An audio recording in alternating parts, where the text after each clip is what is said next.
ఓం అస్మద్గురుభ్యో నమః. లక్ష్మీనాథసమారంభం నాథయామునమధ్యమాం అస్మదాచార్యపర్యంతం వందే గురుపరంపరం.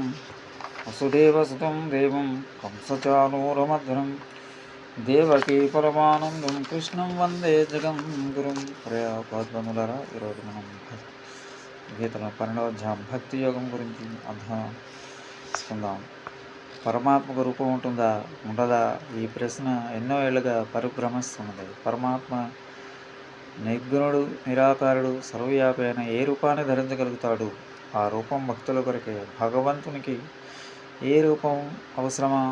ఉండదు.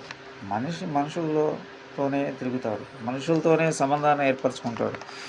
మనిషికి ఉండేది మనిషి వాసనే. అందువలన మనుషుల వైపే అతి త్వరితంగా ఆకర్షితుడవుతాడు. మనుషుల రూపాలనే హృదయంగా స్థిరంగా నిలుపుకోగలుగుతాడు. అందువల్ల నిర్గుణుడు, నిరాకారుడైన పరమాత్మను సగుణంగా సాకార రూపంగా భావించుకుంటాడు.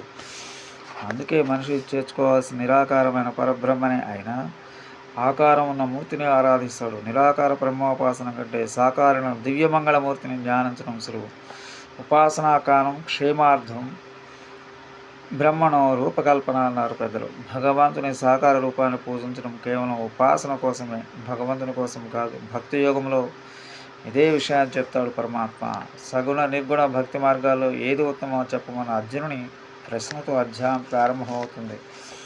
సగుణ నిర్గుణోపాసనలు రెండూ ఉత్తమమైనవి అయినా సులభతరమైంది, అందరికీ అందుబాటులో ఉండేది అయినందున సగుణోపాసనే ఉత్తమం అంటాడు పరమాత్మ. తనని ఉపాసించమని, తనపైన మనసు లగ్నం చేయమని, అది వీలు కాకుంటే అలా చేయటాన్ని అభ్యాసం చేయమని, అలా కూడా వీలు కాకుంటే పరమాత్మ కోసమే కర్మలు చేస్తున్నట్టుగా భావించమని, అది కూడా కుదరకపోతే కర్మఫల త్యాగం చేయమని, వీళ్ళలో దేన్ని పాటించినా పరంపదాన్ని చేరుతావని చెబుతాడు పరమాత్మ. ఇది భక్తికి, భక్తునికి సంబంధించిన విషయాలు తెలిపే చిన్న అధ్యాయం. భక్తి యోగం. భక్తి మార్గం నవవిధ భక్తులు 9 రకాలైన భక్తి మార్గాలు చెప్పింది భాగవతం. శ్రవణం, కీర్తనం, విష్ణోః స్మరణం, పాదసేవనం, అర్చనం, వందనం, దాస్యం, సఖ్యమాత్మ నివేదనం.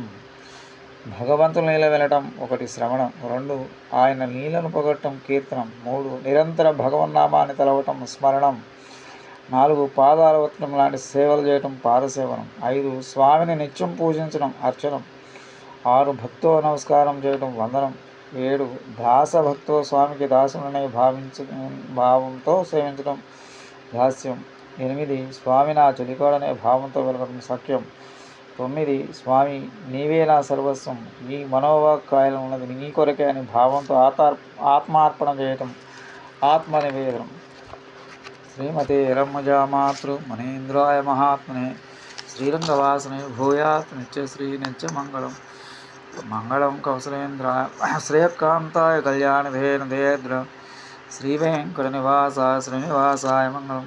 మంగళాశాసనపరయ మంగళం నారసింహాయ మంగళం గుణసుందవే మంగళానాం నివాసాయ యాదాద్రీసాయ మంగళం. శ్రీమతే రమ్మజామాతృ మనేంద్రాయ మహాత్మనే శ్రీరంగవాసనే భూయాత్ నిత్యశ్రీ నిత్యమంగళం. ఓం అస్మద్గురుభ్యో నమః.